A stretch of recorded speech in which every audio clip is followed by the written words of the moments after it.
The moment the world first glimpsed their faces did not occur on a battlefield, but in the still, snow-brushed calm of a prisoner camp in Massachusetts, where the remnants of war lingered not in gunfire, but in the quiet fall of a single loosened strand of hair. In February 1945, snowflakes drifted gently over Camp Miles Standish, settling on the weathered roofs of the barracks, where 70 Japanese women, former nurses, clerks, and translators stood in the winter cold.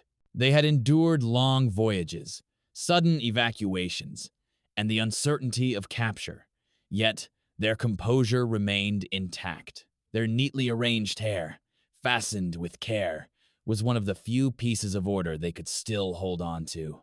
As one group stepped from the transport truck, a young American guard, barely older than the women themselves, paused. He observed the prisoners with a kind of earnest, unpolished curiosity. With no intention beyond understanding, he asked quietly, "Could you let your hair down?" The question surprised them. In the world they had come from, the way a woman arranged her hair reflected discipline, respect, and a sense of personal duty. To change it in public, especially in unfamiliar surroundings, was deeply uncommon. The women exchanged glances, unsure how to respond. The guard, sensing their hesitation, lowered his voice as if to reassure that no harm was meant. From the back of the line, a young woman stepped forward. With steady, deliberate motions, she removed the pins from her hair. Each pin slipped gently into her hand before she tucked it into her uniform pocket. Slowly, her hair fell free, a quiet gesture of cooperation rather than submission. The guard offered a small nod, not of approval, but of acknowledgement, an unspoken recognition of her willingness to bridge a cultural gap. Inside the guard post, a few soldiers paused, surprised not by the appearance of the woman, but by the simple humanity in the moment. For the women, however, the scene stirred mixed emotions. It was not shame, nor defiance, only the unfamiliarity of being seen in a way they were not accustomed to. A few turned away out of respect for her privacy. Others remained still, absorbing the quiet shift in atmosphere. That night, the barracks were filled with a subdued calm. The woman who had let her hair down sat surrounded by companions who spoke to her in soft tones, trying to understand what the gesture had meant for her personally. No voices were raised.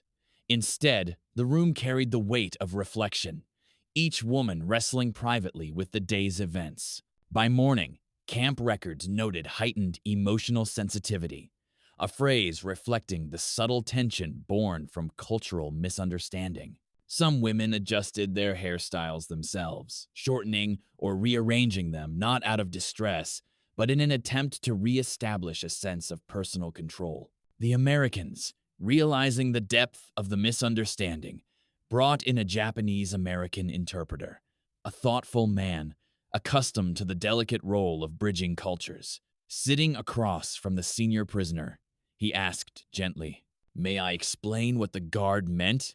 She nodded. He opened a folder containing simple sketches, figures in uniform, their faces indistinct. "From a distance," he said softly, "the guards cannot tell who feels calm, who feels worried, or who simply wants to be left alone.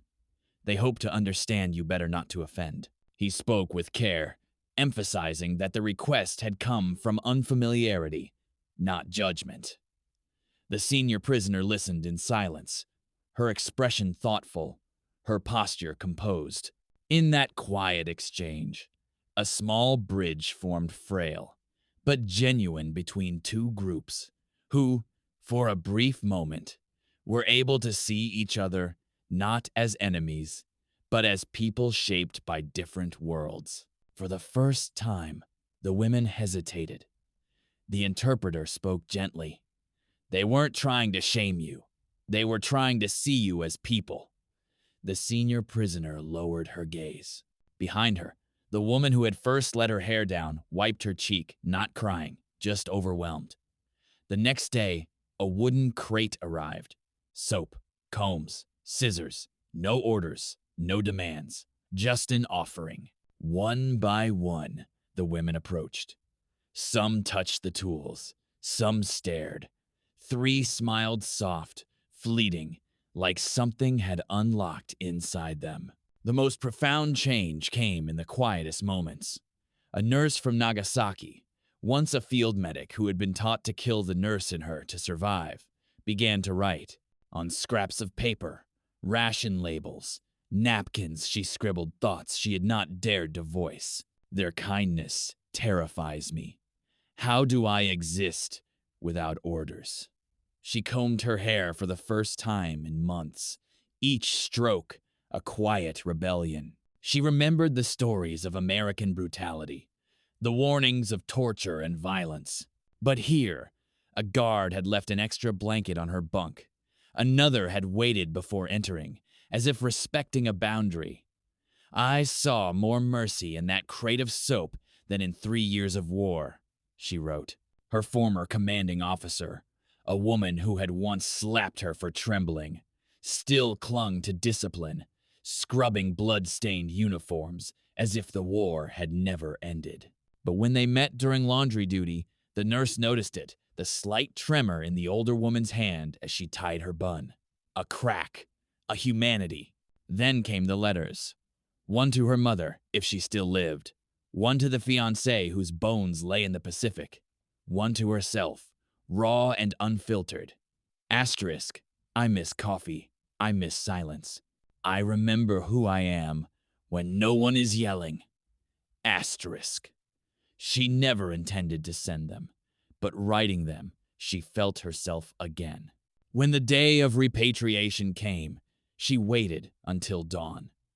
With a match, she burned a single strand of her hair behind the mess hall, watching as it curled and blackened. No prayer, no words, just goodbye. She boarded the truck, her hair neatly pinned, her eyes forward. But in her pocket, the letter to herself remained. By 1946, most of the women had returned to Japan, their stories buried in silence. But some kept fragments, a comb, a notebook, a memory. One U.S. intelligence officer noted their eyes had changed. Asterisk. They looked at us like we were real. Asterisk. And perhaps that was the most dangerous thing about kindness in war. It made enemies see each other. It made ghosts remember they were alive. As the ship left Boston Harbor, the nurse stood at the railing, the wind tugging loose strands of hair from her bun. She did not fix them. She held the letter to herself over her heart and watched the water. The war had demanded everything. But what was returned, small, quiet, human, was what she would carry forever.